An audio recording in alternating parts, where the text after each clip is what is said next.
it's a lot of hours that we've got involved in this. There's a lot of near hits, you know, could say near hits, but the camera couldn't come on quick enough. And we have to have enough sacrifice in us to let that deer go if you don't have the camera shot. You know, the years past before pre-video, you know, we'd just pull up and we'd shoot that buck. Now you have to wait for a video guy to say, I got him. And that's pretty hard to do that when you got a big deer, but it takes sacrifice to get the shot. It's been a huge learning curve, you know, for myself and for the rest of us too, on having somebody behind you taking video. But for me, I double teamed a lot with my brother Lanny and my dad, so it's nothing new to have somebody with you when you're hunting. That's an enjoyable part, is having somebody with you. And you get a good cameraman, and you know, if it's good conversation between you, you can get that buck on film when you're tracking. It's just, you know, the guy that's in front, he's, you know, you're the tracker, you're the leader. You kind of have to tell the cameraman when to flick that camera on, and it don't always happen. But it come out pretty good, especially our second tape. I think everybody's getting better, you know. I don't know how to say it, but when Tom and I shot that buck together this year, you can hear him behind me, and he sounded like he was quivering with his voice. It's the hold. He's going. You'll hear that in there, and I'm saying at the same time, I'm holding. You know, that's pretty hard to do when you got a 240, 50-pound buck running broadside to you. Coming right through there.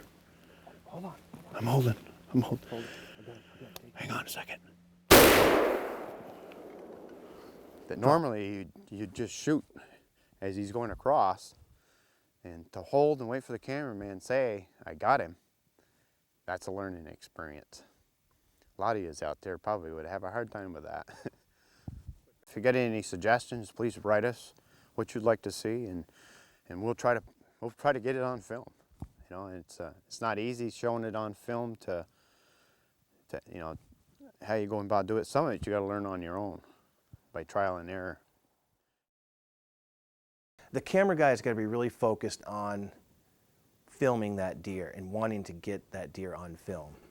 And I always say, you know, a guy at a show asked me last year, he said, well, Tom, how many deer did you get last year? I go, well, I didn't really hunt much. I filmed a lot. I got a 12-pointer with a bow down in Iowa, but I only had like 10 days to hunt.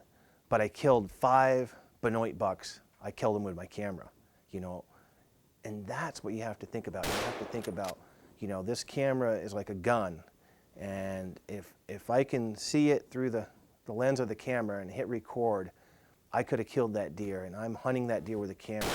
And I'm ready all the time, you know. You're hiking through the woods, you're tracking a big buck, and you know, you got to check your batteries. If your batteries are getting low, you change your batteries. If the light changes, you go from a clear cut to deep woods, you know, you adjust your lighting. If you think you're getting close to the deer, you keep your camera on standby, because if it's on standby, all you got to do is hit record and you're recording instantly. But you're going to go through a lot of batteries, so you got to carry a lot of extra gear, heavy batteries with you. But if the camera's cold and you turn it on, and it takes about 8 seconds for that camera to warm up, turn on, and then you got to hit record and you got to film the deer or the hunter. So it really is difficult. You know, you have to, a guy, you know, has to be really into it. You have to have a lot of passion. You have to put a lot of hard work and dedication into being a good cameraman, a good videographer. I've been in front of the camera. I've been behind the camera. I've seen both sides of it, and you always get a hunter says, did you get that? Did you get that? No, I didn't have time. And sometimes the hunter will blame the camera guy. Well, if the camera guy is a good deer hunter and a good videographer, then it's really not the camera guy's fault, it's the hunter's fault, because he didn't listen to directions, you know, he didn't wait, or maybe he doesn't have what it takes to camera hunt. And to camera hunt is a lot different than regular deer hunting. I mean, you have to wait. And it is, in most cases, a lot harder to film a deer getting shot than actually shooting the deer, okay? And it's hard to explain, but if you ever get a chance, take a palm quarter and go out and try to film a deer getting shot. or turkey or anything like that, you realize that you come back with all this footage. Wow, I almost got it. You know, I wasn't quick enough, or a tree blocked my view, and you've got all these excuses with that footage. Well, a professional doesn't have any excuses. He gets the shot every time. Making hunting videos it's basically two parts. You've got the filming of the video, you've got the actual camera work being involved. And a lot of that you don't have any control over at all. I mean, you don't know what that deer is going to do. You don't know if you're going to get a good kill scene. You don't know what adventures lie ahead. It's a mystery, and that's real deer hunting, and I love that. So you get all this footage, and then the real work begins, because you've got to take that footage, you've got to bring it back into the studio, and you have to edit. You have to cut the film, you have to organize it in a way that it tells a story, and it takes a lot of hours. I don't think people realize what editors go through, and I love to show people my work. I mean, I just really like that.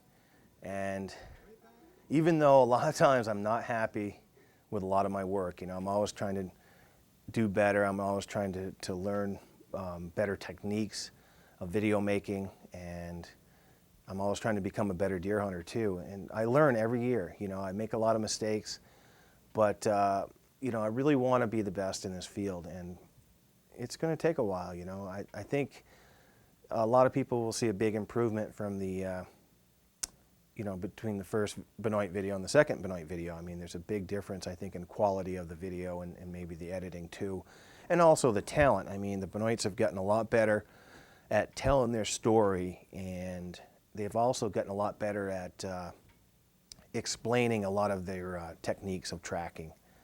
I guess when you make a video and it was really a lot of work, and it was a struggle, and it was tough, and you had a lot of ups and downs, you know, that it makes a great video, you know, because you put so much of your life into it, you know, you put a lot of passion into it, and that's what I do.